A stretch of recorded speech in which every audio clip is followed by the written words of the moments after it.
ही बड़ी good news है। जी हाँ, ज्यादा बेनिफिट मिलने वाला है। यहाँ पे ईपीएफओ ने जो 26 मार्च को एक एसओपी जारी किया था, मेंबर के पास यूएन नंबर ही नहीं है या फिर उनका यूएन आधार से लिंक ही नहीं है, आपको करेक्शन करना है और उसके लिए क्या डॉक्यूमेंट है, किस तरीके से आप कर सकते हैं, को मिल रहा है। सबसे नीचे की साइड आ जाइए, देखिए ज्वाइंट डिक्लेरेशन फिलिंग करके एक ऑप्शन न्यू फ्लैश हो रहा है। ये बिल्कुल नया ऑप्शन ईपीएफओ ने प्रोवाइड किया है। कुछ लोगों की कंपनियां मना करती हैं, भैया हमारे पास कोई डिटेल नहीं है। ये मेंबर आईडी होता है ना, यूएन नंबर, मेंबर आईडी, कि आपका क्या डिटेल गलत है। ये ऑप्शन खुल के आ चुका है, यानी कि अब आपके कंपनी को अथॉरिटी मिल चुकी है। आप सभी इम्प्लॉई और इम्प्लॉयर्स के लिए बहुत ही बड़ी गुड न्यूज है। जी हाँ फ्रेंड्स, ईपीएफओ ने 2 नए और तगड़े अपडेट कर दिए हैं, जिससे कि आप सभी लोगों के लिए बहुत ही ज्यादा बेनिफिट मिलने वाला है। आज के इस नए वीडियो में हम जानने वाले हैं डिटेल्स में उन दोनों ही अपडेट के बारे में। सबसे पहले अपडेट के बारे में बात करें तो देखिए फ्रेंड्स, यहाँ पे ईपीएफओ ने जो 26 मार्च को एक एसओपी जारी किया था रिवाइज करके, आप देख सकते हैं इसके 11 नंबर वाले पेज पे जाएंगे ना, तो आपको यहाँ पे कुछ इन्फॉर्मेशन देखने को मिलेंगी जो कि ईपीएफओ ने ऐड किया था 6.11 करके। और इसमें ईपीएफओ ने बताया था कि उन लोगों के केस में जिन मेंबर के पास यूएन नंबर ही नहीं है या फिर उनका यूएन आधार से लिंक ही नहीं है या फिर उनके आधार कार्ड में जो डिटेल है उनके यूएन पोर्टल पे वो डिटेल मैच नहीं कर रहा है, पीएफ अकाउंट से मैच नहीं कर रहा है, और इस वजह से वो अपने यूएन को एक्टिवेट नहीं कर पा रहे हैं। वो जो मेंबर जिन लोगों के आधार कार्ड लिंक ही नहीं है, इन सभी केसेस में वो अपने मेंबर पोर्टल पे लॉगिन नहीं हो पाएंगे। देखिए इस पोर्टल की बात हो रही है, ये मेंबर पोर्टल होता है। इस पोर्टल पे आप तभी लॉगिन हो पाएंगे जब आपका डिटेल ठीक है और आप एक्टिवेट कर पाते हैं। अब यहाँ पे आगे और भी ईपीएफओ ने बताया था कि भाई इस केस में आपके एम्प्लॉयर के पास एक ऑप्शन हम प्रोवाइड करेंगे, जिसके बाद से आपका एम्प्लॉयर ही उस ऑप्शन का यूज करके जो मेंबर के डिटेल में करेक्शन करना है वो करेक्शन रिक्वेस्ट कर सकता है और साथ ही साथ डॉक्यूमेंट भी अटैच कर सकता है।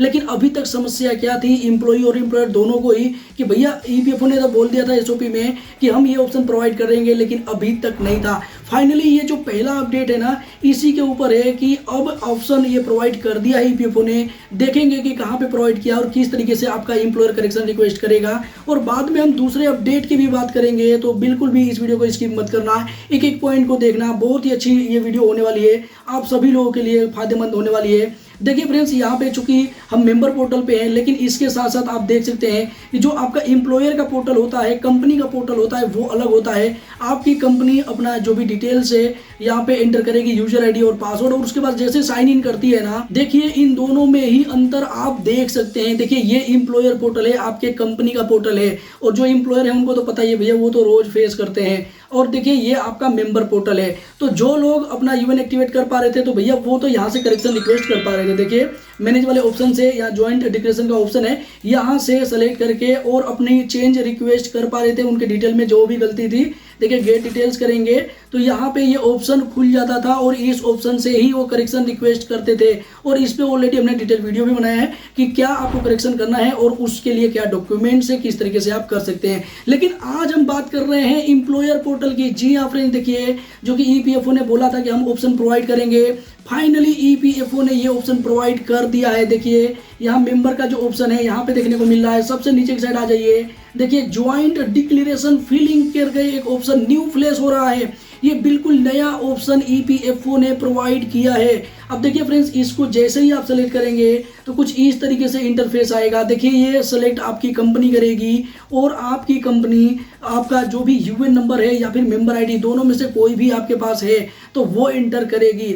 अब देखिए फ्रेंड्स, मान लीजिए कि आपके पास कुछ भी डिटेल नहीं है, लेकिन आपके कंपनी के पास डिटेल होता है। कंपनी अपने प्रोफाइल से डिटेल निकाल करके और आपका करेक्शन कर देगी। मान लीजिए कि मैं एक एग्जांपल बता देता हूं, जैसे कि आपकी कंपनी के पास काफ़ी सारे यहाँ पे ऑप्शंस होते हैं, जैसे डैशबोर्ड में मिसिंग डिटेल्स करके आपका कंपनी सर्च करेगी। तो यहाँ पे सब चीज़ मैं ब्लर कर दूंगा, केवल मैं दिखा रहा हूँ एक तरीके से कि कुछ लोगों की कंपनियां मना करती हैं, भैया हमारे पास कोई डिटेल नहीं है। तो इस तरीके से आप जान पाएंगे भैया आपकी कंपनी कुछ भी डिटेल निकाल सकती है। देखिए यहाँ पे सर्च करेगी तो सभी इस कंपनी में जितने भी लोग काम किए हुए हैं, कर रहे हैं या फिर छोड़ चुके हैं, सभी लोगों का यूएन यहाँ पे देखने को मिल जाएगा। पूरा डिटेल ही होता है आपके कंपनी के पास। तो यहाँ से आपकी कंपनी आपका यूएन नंबर और यहाँ पे आपका जो भी दिया हुआ है ये पीएफ नंबर वो निकाल लेगी। देखिए मेंबर आईडी होता है ना, यूएन नंबर, मेंबर आईडी, और इसी के साथ साथ कंपनी तो ये चेक भी कर सकती है कि आपका क्या डिटेल गलत है। तो देखिए ये तो होगी बात कि आपकी कंपनी कैसे डिटेल निकालती है। अब देखिए फ्रेंड्स, यहाँ पे हम दोबारा से अपने होम पेज पे आ जाते हैं। अब मान लीजिए कि अब आपकी कंपनी को ये ऑप्शन मिल गया है, एक अथॉरिटी मिल गई है। अब आपकी कंपनी किस तरीके से आपका करेक्शन रिक्वेस्ट लगाएगी, देखिए यहाँ पे मेंबर वाले ऑप्शन पे आएगी और यहाँ पे ज्वाइंट और डिक्लेरेशन फिलिंग वाले ऑप्शन पे सेलेक्ट करेगी।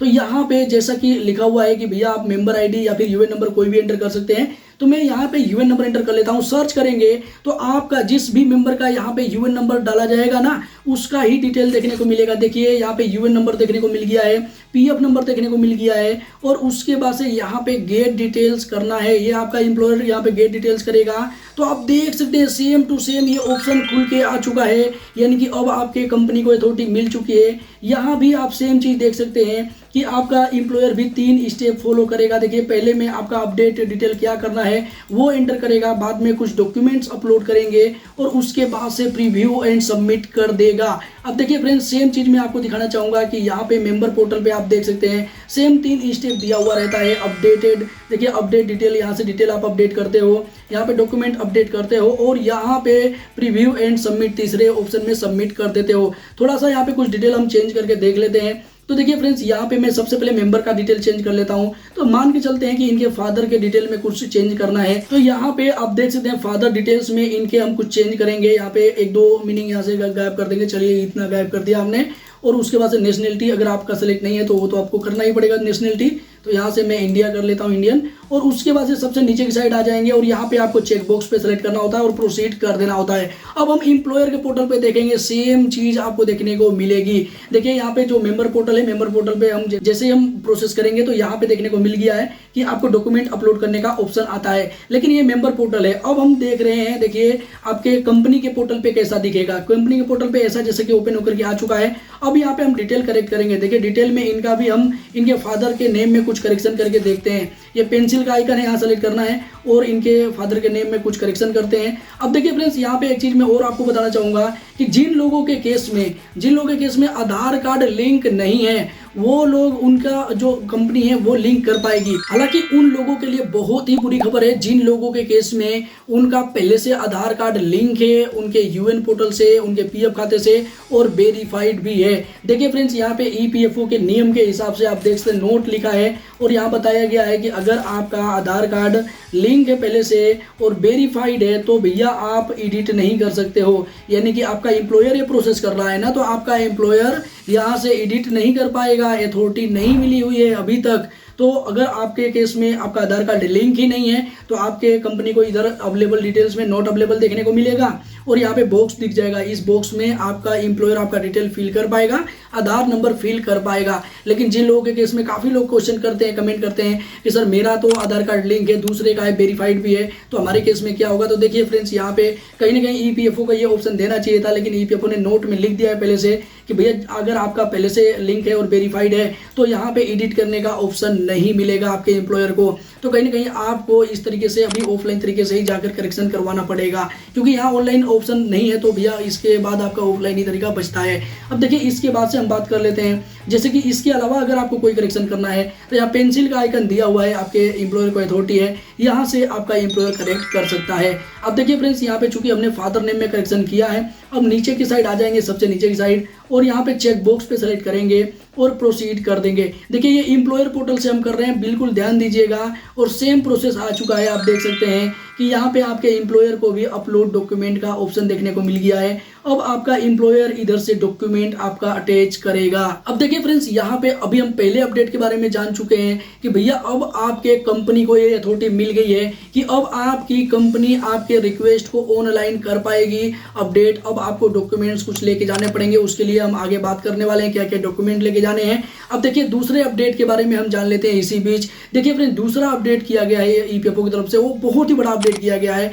आप देख सकते हैं कि यहाँ पे अगर आपको फादर या फिर मदर नेम करेक्शन करना है तो जो डॉक्यूमेंट मांगे जा रहे थे यहाँ पे फादर के डॉक्यूमेंट मांगे जा रहे थे, लेकिन भैया यहाँ पे ईपीएफओ ने लिख दिया है birth certificate of member, driving licence of member, यानी कि जो भी डॉक्यूमेंट यहाँ पे दिखाई दे रहे हैं सभी के आगे मेंबर ऐड कर दिया है ईपीएफओ ने। और ये नहीं है कि केवल एम्प्लॉयर पोर्टल पे, देखिए इम्प्लॉई पोर्टल पे भी ये सेम अपडेट किया गया, आप देख सकते हैं। देखिए फादर और मदर नेम में जो इससे पहले आपका डॉक्यूमेंट यहाँ पे मेंबर नहीं लिखा हुआ आता था, अब यहाँ पे मेंबर लिखा हुआ आ रहा है। देखिए birth certificate of member, driving licence of member, तो ये भी एक बहुत ही बड़ा अपडेट है उन सभी लोगों के लिए जो लोग अभी तक डाउट कर रहे थे कि भैया हमारे फादर का डॉक्यूमेंट देना है या फिर हमारा देना है। तो भैया अब ईपीएफओ ने तो इधर बता दिया कि अब आपका ही डॉक्यूमेंट देना है। इससे पहले सर्कुलर में भी ईपीएफओ ने बताया था और हमने वीडियोज भी कवर किया था। तो देखिए फ्रेंड्स यहाँ पे ये दूसरा अपडेट था। अब चलिए हम प्रोसेस कर लेते हैं, यहाँ पे कोई डॉक्यूमेंट ऐड कर लेते हैं। तो चलिए मान लेते हैं यहाँ पे बर्थ सर्टिफिकेट हमने सेलेक्ट कर लिया है और तीसरे में कुछ ड्राइविंग लाइसेंस कर लिया है और यहाँ भी डॉक्यूमेंट्स कुछ हमने सेलेक्ट कर लिया है और ये हमने अभी मेंबर पोर्टल पे किया है। अभी डॉक्यूमेंट अपलोड कर लेते हैं। तो देखिए फ्रेंड्स यहाँ पे हमने कुछ डमी डॉक्यूमेंट क्रिएट किए हुए हैं क्योंकि हम ओरिजिनल अप्लाई नहीं कर रहे हैं। तो यहाँ पे डमी 1 हम सेलेक्ट कर लेते हैं पहले वाले में, दूसरे वाले में डमी 2 सेलेक्ट कर लेते हैं। सेम प्रोसेस है जो कि हमने लास्ट वीडियो में देखा था, लेकिन अभी ये एम्प्लॉयर पोर्टल पे भी आया है तो मैं एक बार सेम चीज करके दिखा देता हूँ जिससे कि आपको पूरी तरीके से भरोसा हो पाए। तो देखिए फ्रेंड्स यहाँ पे एम्प्लॉई पोर्टल पे हमने ये डॉक्यूमेंट अपलोड किया है अभी और यहाँ पे अपलोड करेंगे और ये अपलोड हो रहा है और ये प्रोसेस भी हो रहा है जब तक। अब हम एम्प्लॉयर पोर्टल पे भी अपलोड कर लेते हैं। देखिए एम्प्लॉयर पोर्टल पे भी हम कुछ डॉक्यूमेंट सेलेक्ट कर लेते हैं। देखिए फ्रेंड्स यहाँ पे हमने कुछ डॉक्यूमेंट सेलेक्ट कर लिया है। वही है कि जो पहले में आप सेलेक्ट कर दोगे वो अगले में नहीं कर पाओगे। देखिए 2 हमने डॉक्यूमेंट सेलेक्ट कर लिया है तो तीसरा ये दोबारा से नहीं कर पाएंगे। अब अगला डॉक्यूमेंट ही आपको करना है।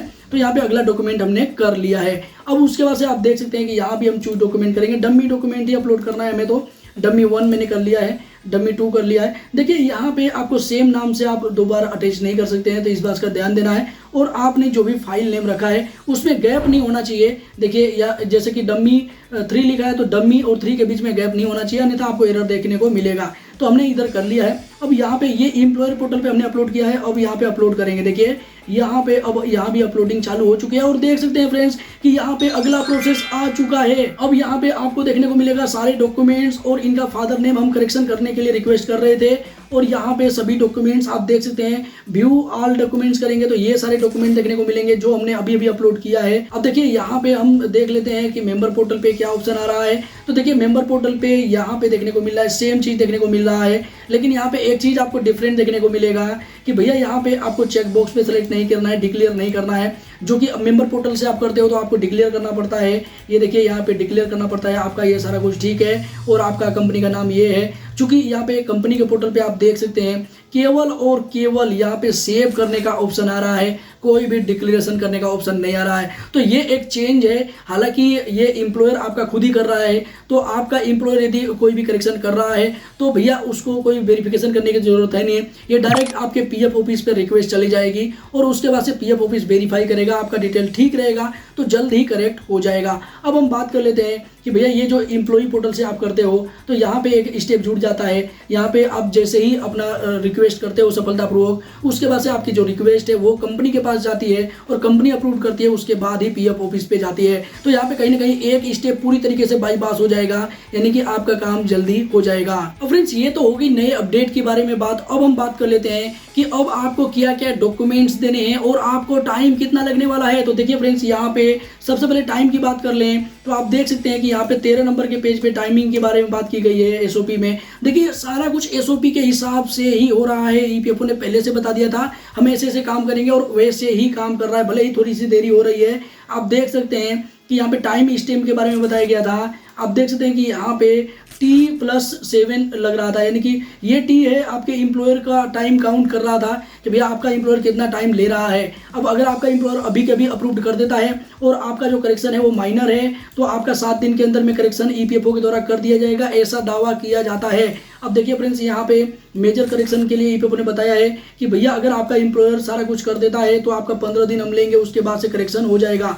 उसके बाद से एडिशनल 3 दिन और बताया गया है अगर रेफर वगैरह केस होता है तो, और अगर कुछ दिक्कत आती है तो भैया फिर से ये टाइमिंग का जो है शेड्यूल वैसा ही रहेगा। मान लीजिए कि आपके पीएफ ऑफिस पे आपका रिक्वेस्ट गया है, आपके पीएफ ऑफिस ने वापस कर दिया है तो भैया फिर से किस लिए वापस किया है कोई दिक्कत थी, कोई डॉक्यूमेंट कम था, तो वो सारे डॉक्यूमेंट्स को क्लियर करने के बाद फिर से ये टाइम काउंट किया जाएगा। हालांकि अगर एक बार में ही आपका सारा डॉक्यूमेंट ठीक हो जाता है तो यहाँ पे ईपीएफओ के हिसाब से बहुत ही ज्यादा कम टाइम लगने वाला है। अब देखिए फ्रेंड्स, हम बात कर लेते हैं कि आपको क्या क्या डॉक्यूमेंट्स देने हैं। तो देखिए ये जो एसओपी है ना, ईपीएफओ ने इसमें ही बताया है। देखिए ये नया वाला एसओपी ही, इसका लिंक मैं दे दूंगा नीचे कमेंट बॉक्स में, वहां से डाउनलोड कर लेना। देखिए यहाँ पे ये जो एसओपी है ना, इसमें जो जो भी बताया है, मान लीजिए आपको नेम करेक्शन करवाना है तो नेम करेक्शन के लिए ये सारे डॉक्यूमेंट देने हैं। देखिए नए वाले एसओपी में आपको नए डॉक्यूमेंट देखने को मिलेंगे, कुछ एडिशनल डॉक्यूमेंट देखने को मिलेंगे। तो इसलिए आपको ध्यान देना है कि आपको पुराना एसओपी नहीं देखना है जो कि 2023 में ईपीएफओ ने जारी किया था, क्योंकि यहाँ पे 24 में जो एसओपी यहाँ पे जारी किया ईपीएफओ ने, इसमें और भी डॉक्यूमेंट आपको देखने को मिल जाएंगे।